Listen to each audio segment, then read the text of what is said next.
जय हिंद। नमस्कार साथियों, आप सभी का स्वागत है हमारे ऑनलाइन प्लेटफॉर्म गरुड़ ऑनलाइन पर। आज दिनांक 14 तारीख का पेपर यहाँ पे हल किया जा रहा है और इस पेपर के अंदर आज बहुत सारे प्रश्नों का जो संग्रह है वो विभिन्न विभिन्न माध्यम से किया गया है।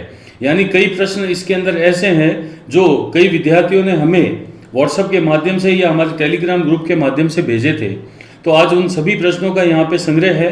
साइंस में, जीके में, मैथ्स के अंदर भी कुछ सवाल डाले गए हैं। तो देखते हैं वो सवाल कैसे हैं और उनका जो आंसर्स हैं वो किस तरीके से निकल के सामने आएंगे।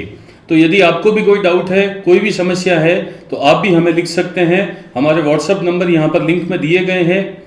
चलते हैं आज के पेपर की ओर। पहला सवाल हमारा आता है कि किसी संख्या में से 15 घटाने पर, ये सवाल भी किसी बच्चे ने भेजा था, किसी संख्या में 15 घटाने पर उस संख्या में 80% की कमी हो जाती है। तो पूछा गया है कि संख्या का 40% क्या है। तो किसी संख्या, यानी जब यहाँ पे किसी संख्या की बात हो रही है तो आप थोड़ा सा यहाँ पे ध्यान से देखिए कि किसी संख्या में से 15 घटाने पर, यदि आप उस संख्या में से 15 घटाते हैं तब की बात हो रही है।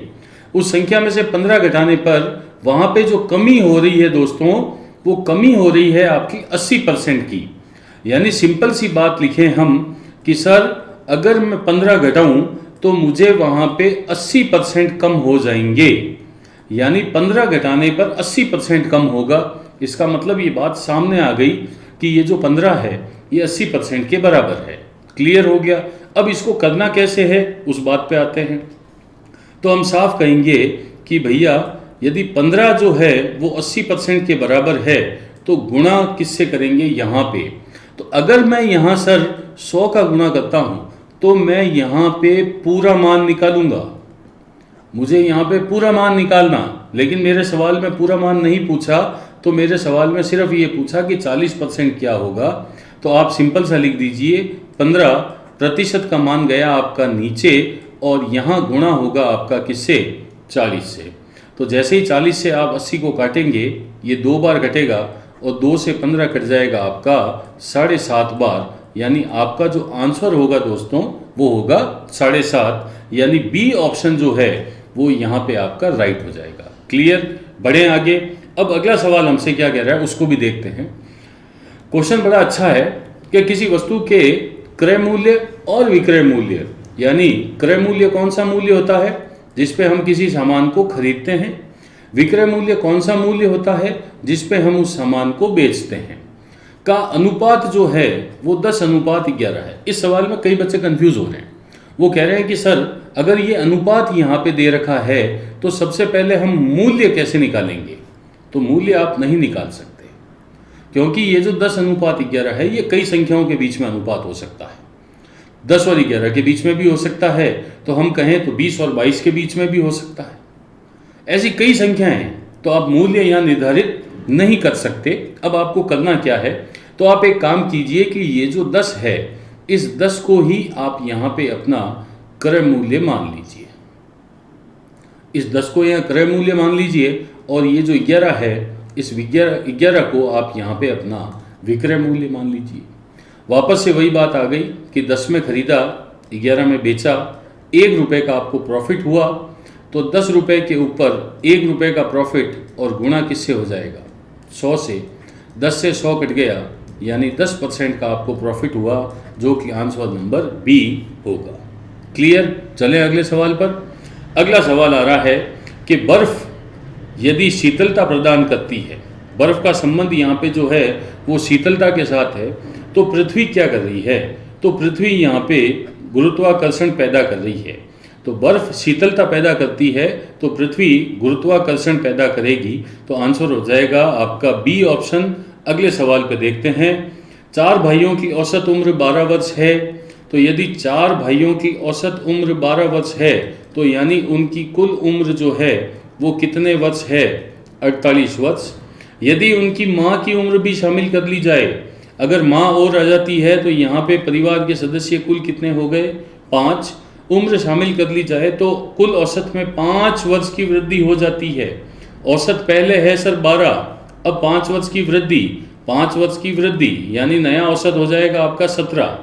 तो जैसे ही आप 17 को 5 से गुणा करेंगे तो 5 7 35 का 5 3 1 5 5 और 3 8, यानी अब परिवार की जो कुल आयु है वो हो जाएगी आपकी 85 वर्ष। अगर माँ नहीं थी तब परिवार था 48 का, यानी 4 भाई 48 के थे। माता जी के आते ही परिवार में भाई हो गए 85 के, यानी भाई और माँ मिलके हो गए 85 के। अब आपसे पूछा जा रहा है कि माँ कितने की, तो माँ सहित 85, अगर अकेले भाई होते तो 48, तो 15 में से 8 गया 7 और यहाँ बचे 7, 7 में से 4 गया 3, यानी माँ जो है वो 37 वर्ष की है। तो यहाँ पे माँ की जो आयु है वो कितने वर्ष है, 37 वर्ष है। क्लियर, आया समझ में। अगला सवाल है कि 6% की वार्षिक ब्याज है, दर वही है, ब्याज दर है 10 वर्षों में, यानी समय 120 रुपये का यहाँ पे साधारण ब्याज मिल रहा है। तो आपने यहाँ पे लिख दिया मूलधन, एक बार आपका समय, एक बार आपका दर और एक बार आपका यहाँ पे हो गया ब्याज। ब्याज की जगह 120 रुपया, दर आपको यहाँ पे 6% है, समय आपको 10 वर्ष है और मूलधन आपसे पूछा है, तो कोई दिक्कत वाली बात ही नहीं है। मूलधन का सूत्र लगा दीजिए। मूलधन का सूत्र आपको बताया हुआ है ब्याज गुणे में 100 बटे में समय इंटू में दर। ब्याज है आपका यहाँ पे 120 इंटू हो गया आपका 100 से, बटे में समय आ चुका है आपका 10 और दर आ गई है आपकी 6। 0 से आपका 0 कट गया, 6 से यहाँ 12 दो बार घटा 0 और 2 के आगे 1 0 1 0, यानी यहाँ पे आपका जो मूलधन होगा दोस्तों वो होगा 200 रुपये। क्लियर, अगला सवाल करें। अगला सवाल हमारा आ रहा है कि 16.02 का गुणा हो रहा है 0.001 से, और कक्षा में आज ही बताया था मैंने कि ये होता कैसे है। तो आप सबसे पहले पॉइंट हटा दीजिए और आप यहाँ पे 1602 का गुणा कर दीजिए 1 से। जैसे ही आप करेंगे तो आपका जो उत्तर है वो आएगा 1602। कोई दिक्कत ही नहीं है। यहाँ पे पॉइंट के बाद में 2 संख्या, यहाँ पॉइंट के बाद में 3 संख्या, यानी पॉइंट के बाद में कुल 5 संख्या आनी चाहिए। तो पॉइंट के बाद में 5 संख्या कैसे आए सर? तो ये 1602 ले लिए तो ये 4 संख्या है, एक शून्य लगा के पॉइंट लगा दिया तो ये हो गई पॉइंट के बाद में 5 संख्या। तो 0.1602 यानी बी ऑप्शन जो है वो यहाँ पे आपका राइट हो जाएगा। क्लियर दोस्तों, चलें अगले सवाल पर। अगला सवाल आता है हमारा कि 500 रुपये के 40%। तो सबसे पहले यहाँ पे 500 रुपये का 40% मैं आपको निकाल के दे देता हूँ। तो 500 रुपये का जो 40% हो जाएगा वो हो जाएगा आपका 200 के 1 बट्टे, यानी 500 रुपये पर 200 रुपये की छूट, तथा उतनी ही राशि पर 30% और 10% की 2 छूट, यानी 500 रुपये की जो वस्तु है उस पर पहले 30% की छूट यानी 70% में बेचना, उसके बाद में 10% की छूट यानी 90% पर बेचना। तो आप देखेंगे कि 500 रुपये पर 40% की छूट देते हो तो 200 रुपये की छूट हुई, तो यानी ये वस्तु आपको मिल गई कितने में? 300 रुपये में। और यहाँ पे ये वस्तु आपको 0 से 0 कट गया, 2 0 से आपके 2 0 कट गया, 9 7 63, 63 इंटू 5, 63 इंटू 5, 5 3 15 का 5, 1 5 संगा 30 और 1 31, यानी यहाँ पे ये वस्तु मिलेगी आपको 315 रुपये में, जबकि यहाँ पे ये वस्तु मिल रही है आपको 300 रुपये में। तो इसने पूछा कि धनराशियों का अंतर क्या है, तो वो तो सामने दिख रहा है कि जो अंतर है वो 15 रुपये का है, यानी ए ऑप्शन जो है वो आपका राइट हो जाएगा। फिर से अगले सवाल पर चलते हैं। बोला है कि 10 आदमी 20 दिन में, तो 10 आदमी 20 दिन में 260 चटाई बनाते हैं। मैंने बताया हुआ है किसी काम को करना यानी वर्क जो है वो नीचे आता है। तो बताइए यहाँ पे 8 आदमी 20 दिन में कितनी चटाई बनाएंगे, या आप चाहें तो यहाँ पे W2 भी पूछ सकते हैं। इनका यदि हम वज्र गुणा कर भी देते हैं तो ये W2 यानी W2 बराबर आपका हो जाएगा 8 गुणे में 20 गुणे में हो गया आपका 260 और बटे में हो गया आपका 10 इंटू में 20। क्लियर, 0 से 0 कट गया, इस 0 से या फिर इस 0 को रहने दीजिए और 20 से 20 को काट लीजिए। फिर आपका इधर इस 0 से ये 0 कट गया, अब आपके पास में बचा 8 और यहाँ पे 26, 8 छंग 48 का 8, 8 4 8 दूनी 16 और 4 20, यानी आपका जो ऑप्शन होगा वो 208 यहाँ पे राइट हो जाएगा। क्लियर? बढ़े अगले सवाल पर। अगला सवाल हमारा शुरू होता है कि ब्लड रिलेशन का सवाल है, अमर बेरी का भाई है। तो यहाँ पे अमर जो है वो बेरी का भाई है, बिल्कुल ठीक है। चंदन बेरी के पिता हैं, तो यहाँ पे जो चंदन है सी चंदन बेरी का पिता है। दीवान चंदन का पिता है, तो यहाँ पे डायग्राम के लिए जगह नहीं बची, लेकिन कोई बात नहीं, ये दीवान चंदन का पिता है। चेतन दीवान का पिता है, तो ये डायग्राम और ऊपर चला जाएगा, तो जो चेतन है वो दीवान का पिता है। अमर चेतन से क्या संबंध रखता है? तो जो अमर है वो चेतन से क्या संबंध रखता है? तो चेतन का ये बेटा, ये उसका बेटा यानी चेतन का पोता, और पोते का जो बेटा होगा वो होगा पड़पोता, यानी जो आंसर होने वाला है वो पड़पोता राइट होने वाला है। चलिए अब आते हैं हमारे अगले सवाल पर। आयताकार का सवाल है और इसके अंदर अभी जो भुजा दी हुई है वो 20x15 दी हुई है। तो पहले 20x15 पे काम कर लेते हैं। 20x15 पे यानी इसका जो क्षेत्रफल है सर वो 300 मीटर स्क्वायर है। यहाँ तक कोई दिक्कत ही नहीं है। एक बार सिखाने के लिए आयत भी बना देता हूँ। ये अगर आयत बना भी दी तो ये हो गई आपकी 20 भुजा और ये हो गई आपकी 15, लंबाई या चौड़ाई कुछ भी बोल दो। अंदर यदि आप बनाते हो तो अंदर भी सर कुछ इस टाइप से डायग्राम बन जाएगा। क्लियर? 1-1 मीटर आपको कम करनी है क्योंकि भीतर बनाना है। तो यहाँ से एक कम, यहाँ से एक कम, यहाँ से एक कम और यहाँ से एक कम। तो जो नया आयत बनेगा उसका जो क्षेत्रफल होगा वो कहीं ना कहीं 18 गुणे में 13 ही होगा, यानी उसकी लंबाई में भी 2 कम हो चुके होंगे और चौड़ाई में भी 2 कम। तो यहाँ पे जो माप आएगा वो आएगा इसका 234 मीटर स्क्वायर। पहले था सर आपका 300, अंदर काम करने के बाद में हो गया 264 और बीच में जो बना वो बना आपका पथ या परिपथ। क्लियर? तो यहाँ पे अंतर कितना हुआ आपका? 234 नहीं, सॉरी 234, ये 234 था। क्लियर हुआ? अब 234 तो 6 से 40 ये हो गया और 60 ऊपर यानी 66। तो ये जो बीच में बचा हुआ है ये आपका क्षेत्रफल हो गया। तो 66 तो ऑप्शन है नहीं, तो डी आंसर आपका क्या हो जाएगा? राइट हो जाएगा। क्लियर? बढ़े आगे। अगला सवाल क्या कहता है कि एक चक्रवृद्धि ब्याज की धनराशि ब्याज की दर से 15 वर्षों में दुगनी हो जाती है, तो कितने वर्षों में ये 8 गुनी हो जाएगी? अब ब्याज की दर से, तो ब्याज की दर भी नहीं दे रखी है, कितना धन है वो भी नहीं दे रखा है, कोई काम नहीं है, कोई दिक्कत नहीं है। सिंपल है, एक लाइन का सवाल है, आप ध्यान से देखना, कोई फॉर्मूला ही नहीं लगेगा इसके अंदर, कि ब्याज की दर से 15 वर्षों में दुगनी हो जाती है, यानी मैं मेरे दोस्त को 1 रुपया यहाँ पे उधार दूँ, 15 साल बाद में दुगना हो गया, यानी वो मुझे 2 रुपये वापस देगा। क्लियर?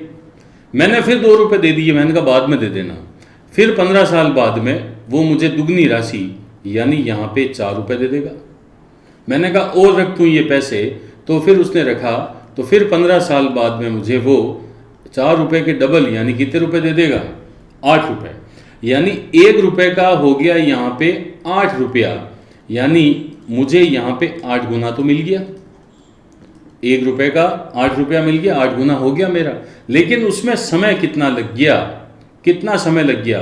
तो पहले 15 वर्ष तो ये लग गए, फिर 15 ये, फिर 15 ये, तो 15 15 15 यानी कुल 45 वर्षों में जाके वो राशि जो है वो यहाँ पे 8 गुनी हो जाएगी। बढ़े आगे अगले सवाल पर।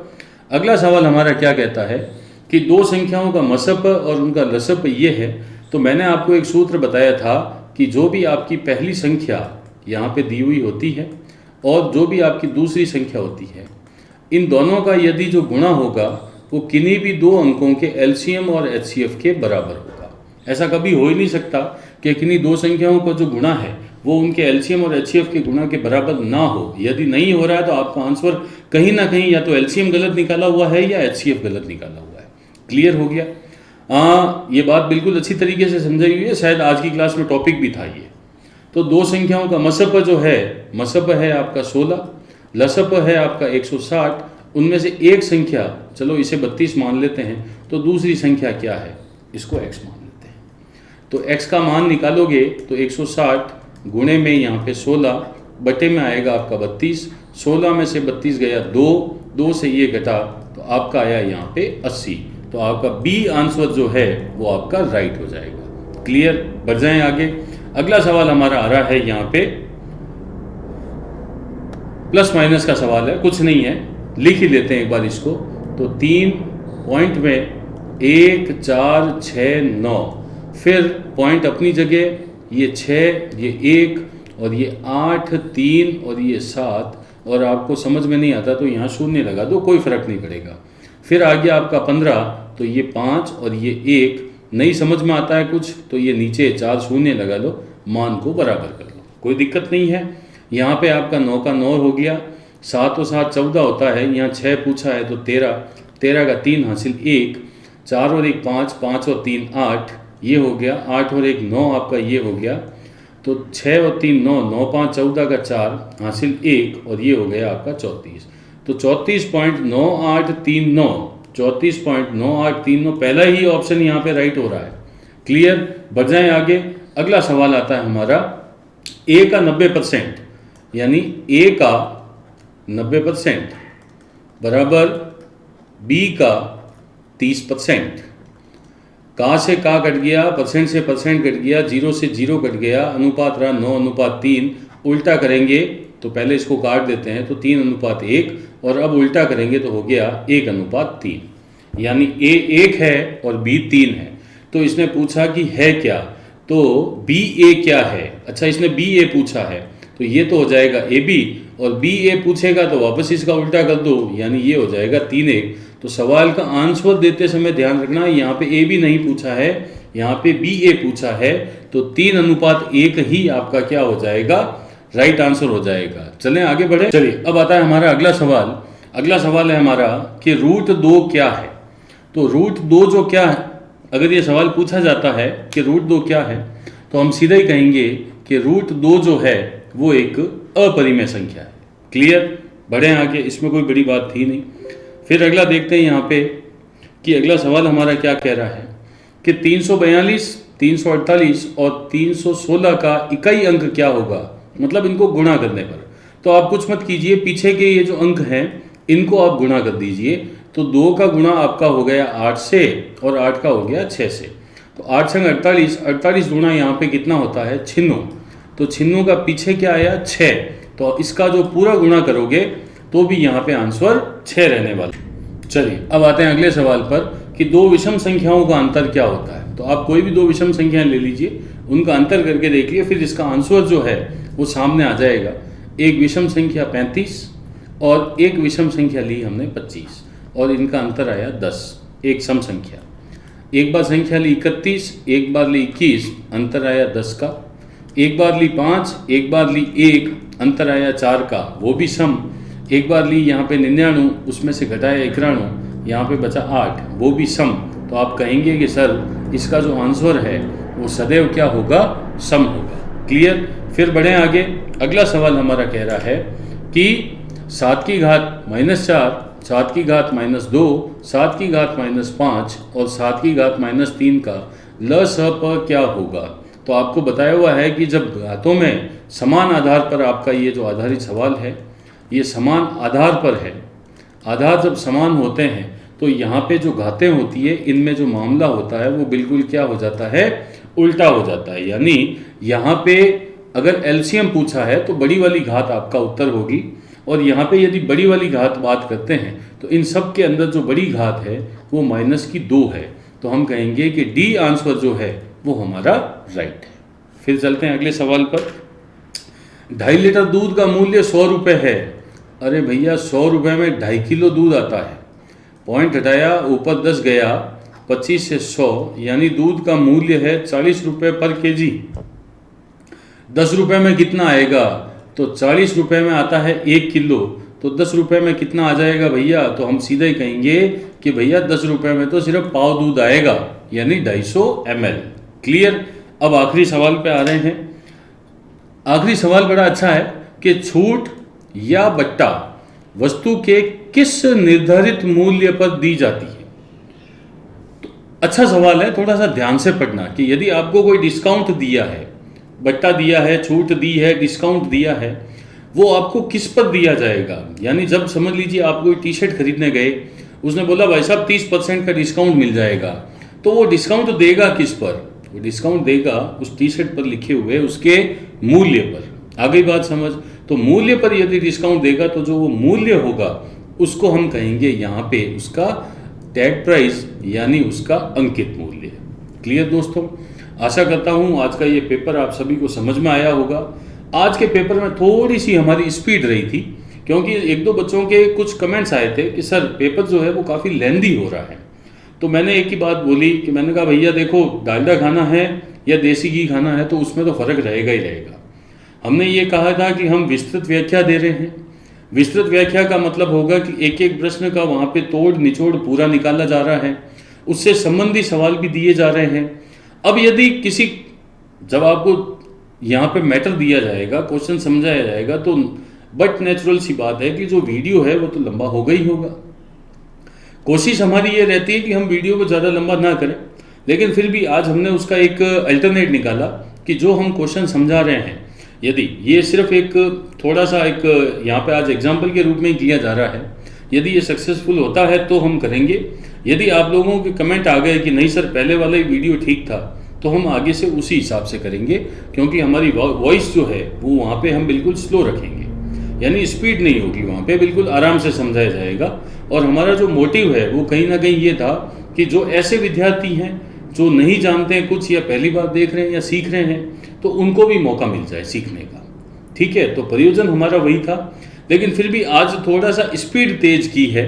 यदि उसकी वजह से थोड़ा सा अगर दिक्कत हो रही है तो प्लीज़ कमेंट बॉक्स में ज़रूर लिख देना, तो मैं कल से फिर वापस अगर ये सही हुआ तो इसको लागू कर देंगे, और यदि हम पुराने वाले नियम पे चले तो पुराना वाला नियम लागू हो जाएगा। क्लियर? उसके बाद में आज एक नई वीडियो और लॉन्च हो रही है हमारी लाभ हानि की, तो उसको भी आप ध्यान से देखिएगा।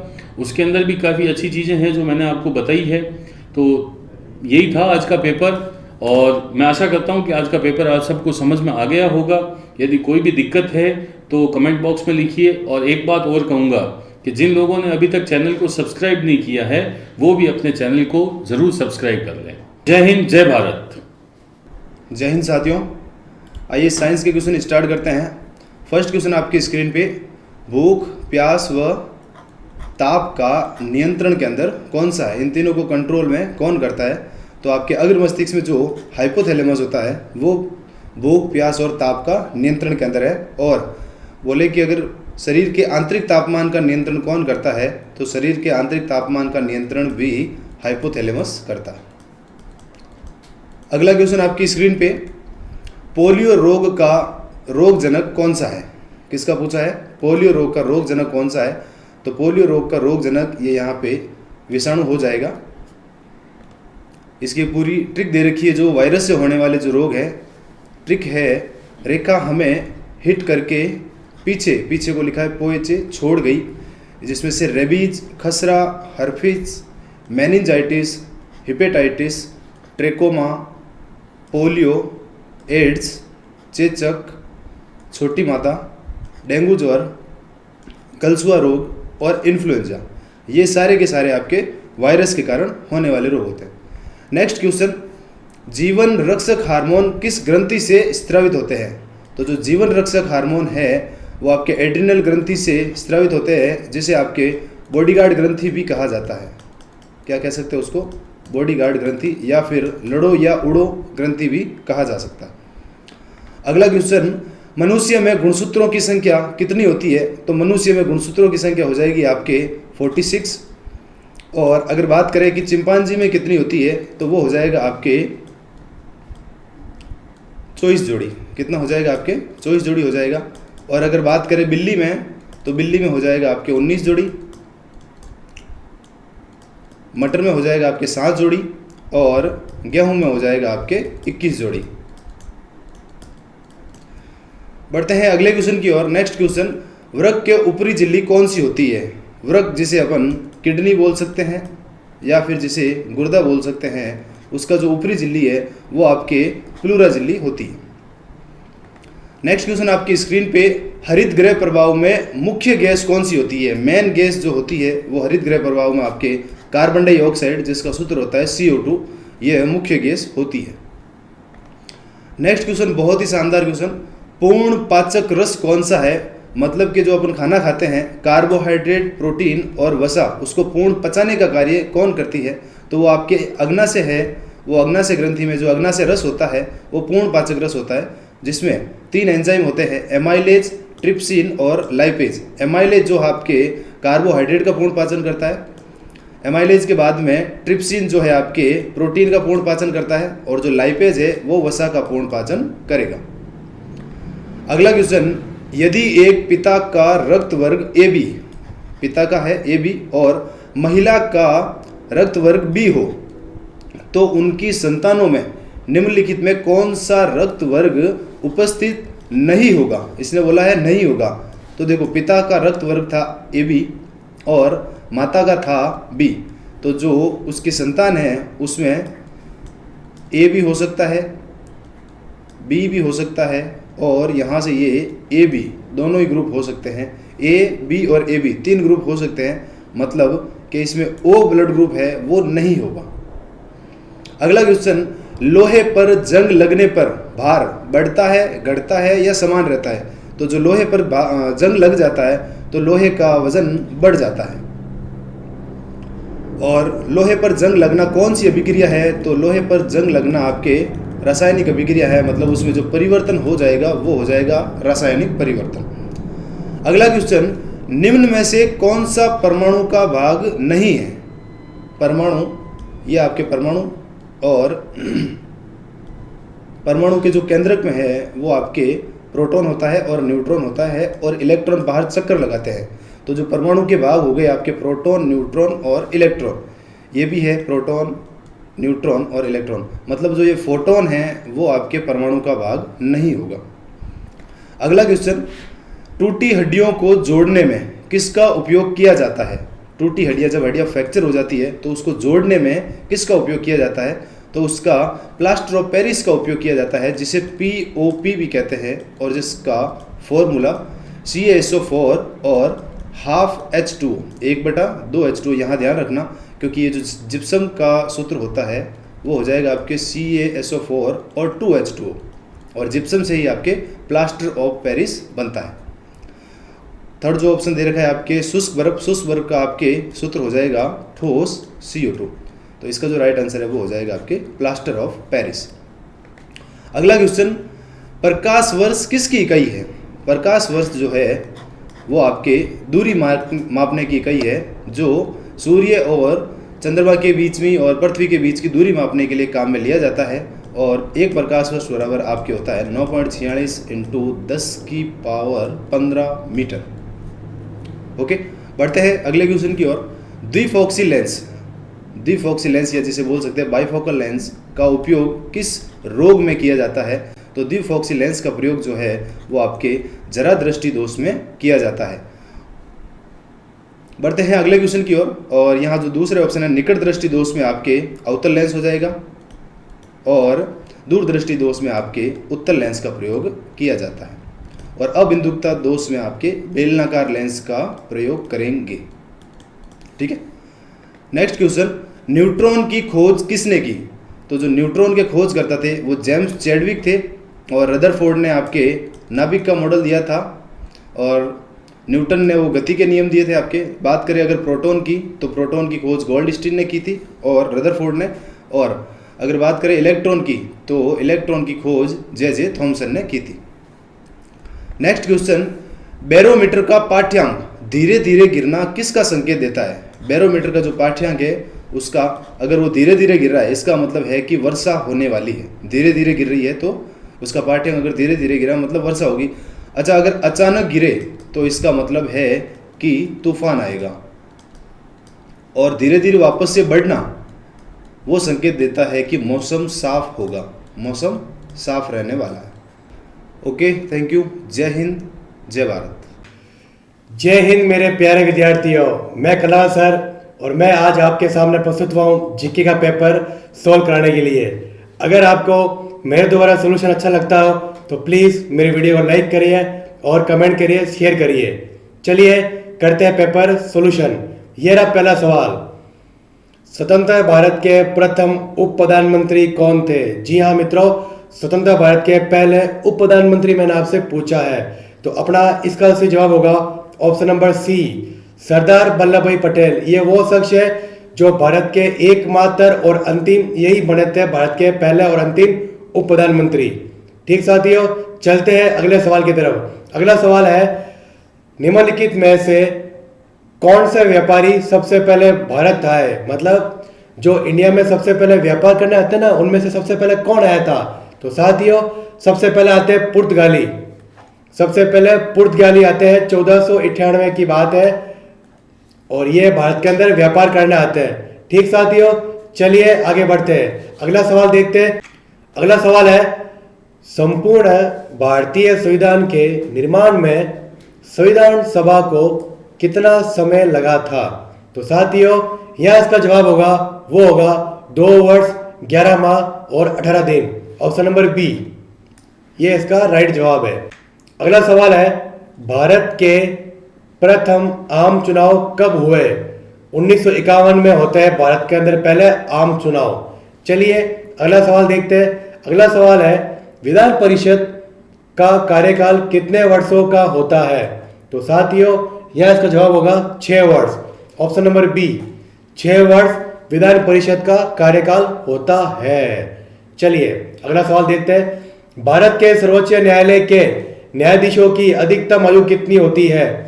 यानी सुप्रीम कोर्ट के जजों की आयु पूछी मैंने आपसे, सुप्रीम कोर्ट के जजों की अधिकतम आयु पूछी है, तो यह जवाब होगा 65 वर्ष। ऑप्शन नंबर सी, 65 वर्ष सुप्रीम कोर्ट के जजों की अधिकतम आयु होती है।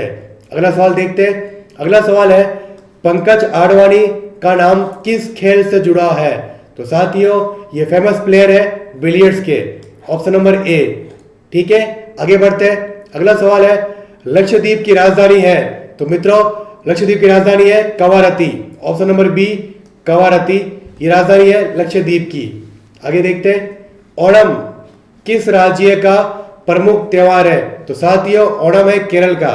ऑप्शन नंबर बी, केरल का क्षेत्रीय त्योहार है ओणम। आगे बढ़ते हैं। अगला सवाल है, हर्ष चरित्र के लेखक कौन थे? Banabhatta. Option number B, Banabhatta थे हर्ष चरित्र के लेखक। और मित्रों, अगला सवाल देखते हैं, लाल क्रांति किससे संबंधित है? तो साथियों, लाल क्रांति संबंधित है टमाटर और मांस से। Option number D. अगला सवाल है, अढ़ाई दिन का झोपड़ा या ढाई दिन का झोपड़ा कहाँ स्थित है? तो साथियों, ये हमारे राजस्थान के अंदर अजमेर में स्थित है। Option number A, Ajmer Rajasthan. चलिए आगे बढ़ते हैं। अगला सवाल है, संगीत यंत्र यानी सितार का आविष्कार किसने किया था? तो साथियों, अमीर खुसरो। ये वो शख्स है जिसने संगीत यंत्र सितार का आविष्कार किया था, सितार। चलिए आगे बढ़ते हैं। अगला सवाल देखते हैं, राष्ट्रीय विज्ञान दिवस 28 फरवरी को मनाते हैं राष्ट्रीय विज्ञान दिवस। 15 जनवरी थल सेना दिवस। चलिए आगे बढ़ते हैं। अगला सवाल है और अंतिम सवाल हमारे जीके का, भारत के राष्ट्रीय ध्वज के अंदर कितनी तीलियां होती है? ये है ना, राष्ट्रीय ध्वज के अंदर गोल गोल आकृति होती है सेंटर में, ये होता है अशोक चक्कर, और इसके अंदर ये कितनी तीलियां होती है ये मैंने आपसे पूछी है। तो साथियों, ये तीलियां होती है 24। और एक और चीज है, इस अशोक चक्कर का रंग कैसा होता है? तो मित्रों, इसका रंग होता है नीला, ब्लू। ये जानकारी आपके लिए इंपॉर्टेंट है। ठीक साथियों, ये था मेरे द्वारा जीके का पेपर सोल्यूशन। आशा करता हूँ आपको अच्छा लगा है। अगर अच्छा लगा है तो आप इसको लाइक करो और सब्सक्राइब करो। जय हिंद साथियों।